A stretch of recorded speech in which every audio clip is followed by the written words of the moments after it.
আজকে আমি তোমাদের একটা ফুলকপির নতুন রেসিপি শেয়ার করছি। এইভাবে কখনো কি ফুলকপি রান্না করে খেয়েছো? ফুলকপি না ভেজে এইভাবে রান্না করা।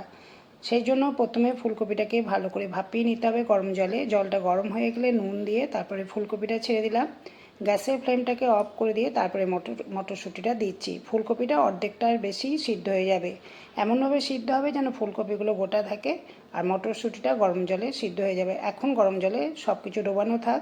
অন্যদিকে এই রেসিপির জন্য একটা মশলা তৈরি করছি। এর জন্য 3 চামচ টক দই, 1 চামচ ধনে গুঁড়ো, হাফ চামচ জিরে গুঁড়ো, 1 চামচ কাশ্মীরি লঙ্কা গুঁড়ো, 1 চামচ হলুদ গুঁড়ো, হাফ চামচ গোলমরিচ গুঁড়ো, পরিমাণ মতো নুন, 1 চামচ চিনি আর কাজু বাদাম পোস্ত বাটা একসাথে বেটে নিয়েছি, সেটাও এই মশলার সাথে একসাথে মিশিয়ে রেখে দিচ্ছি। এই মশলাটা দিয়ে ফুলকপিটাকে ম্যারিনেট করতে হবে। ফুলকপিটা এখনও পর্যন্ত গরম জলেই ভেজানো ছিল। এবার এটাকে জল থেকে ছেঁকে তুলে ওই মশলার সাথে ভালো করে মাখিয়ে নেব। আমার চ্যানেল মুনমুনস ভিডিও অ্যান্ড শর্টসে তোমাদেরকে স্বাগত। সাধারণত সবাই রান্না করে ফুলকপি ভেজে। আজকে আমি যে রেসিপিটা তৈরি করছি একদমই অন্যরকম রেসিপি, আর এটা খেতে খুব সুন্দর হয়। আমি যেভাবে করছি অবশ্যই বাড়িতে এইভাবে একবার চেষ্টা করো। এটা ভাত, রুটি, পরোটা, ফ্রায়েড রাইস, পোলাও সব কিছুর সাথেই ভালো লাগবে। রেসিপিটা আমি সাদা তেলে তৈরি করব, সেই জন্য 2 চামচের বেশি সাদা তেল দিলাম। তেলের পরিমাণ একটু বেশি লাগবে। এখানে 2টো শুকনো লঙ্কা, গোটা জিরে, তেজপাতা, দারচিনি, এলাচ, লবঙ্গ আর গোটা গোলমরিচ ফোড়নে দিতে হবে। গোটা জিরের পরিবর্তে তোমরা এখানে সাজিরেও ব্যবহার করতে পারবে। ফোড়নটাকে কয়েক সেকেন্ড ভেজে নিচ্ছি। ফোড়নটা কয়েক সেকেন্ড ভেজে নেওয়ার পর আমি এখানে আদা কাঁচা লঙ্কার পেস্ট তৈরি করে রেখেছি, এটা জলে মিশিয়ে দিয়ে দিলাম। কিছুক্ষণ মশলাটা একটু ভেজে নেবো। আদা থেকে কাঁচা গন্ধটা যতক্ষণ না যাবে ততক্ষণ অবধি কম আছে মশলাটাকে কষিয়ে নিচ্ছি।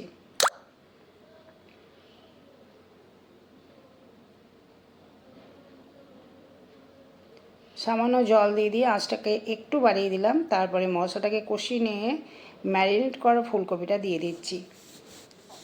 এরপরে কিন্তু রান্না করার আর বিশেষ কিছু মশলারও দরকার নেই, শুধু অনবরত নেড়ে যেতে হবে ঢাকা দিয়ে।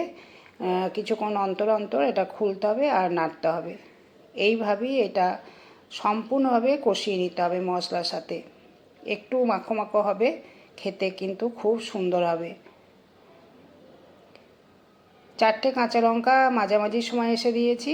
অনেকক্ষণ ধরেই নাড়াচাড়া করছি ঢাকা দিয়ে দিয়ে। মাঝে মাঝে খুলে এইভাবে যখন দেখবো গ্রেভিটা অনেকটা কমে এসেছে, সেই সময় কাঁচা লঙ্কাটাকে দিলাম। আরও মিনিট 2-3 পর ঢাকাটা খুললাম। দেখো গ্রেভির পরিমাণটা অনেকটা কমে গেছে আর ফুলকপিটা অনেকটাই প্রায় সিদ্ধ হয়ে এসছে। এখনও কিন্তু রান্নাটা কমপ্লিট হয়নি। এরপর এখানে দিলাম 1 চামচের বেশি ঘি আর দেবো গোটা গরম মশলা। আর এখানে আমি দিচ্ছি কসুরি মেথি রোস্ট করে গুঁড়িয়ে নিয়েছি। আর গোটা গরম মশলাটা বাড়িতে তৈরি করে নিয়েছি। এই মশলাটার মধ্যে ছিল স্টার ফুল, মৌরি, এলাচ, দারচিনি, লবঙ্গ আর শুকনো লঙ্কা। এটা শুকনো কড়াইতে ভেজে নিয়ে মশলাটা আমি ঘরে তৈরি করে রেখে দিয়েছি।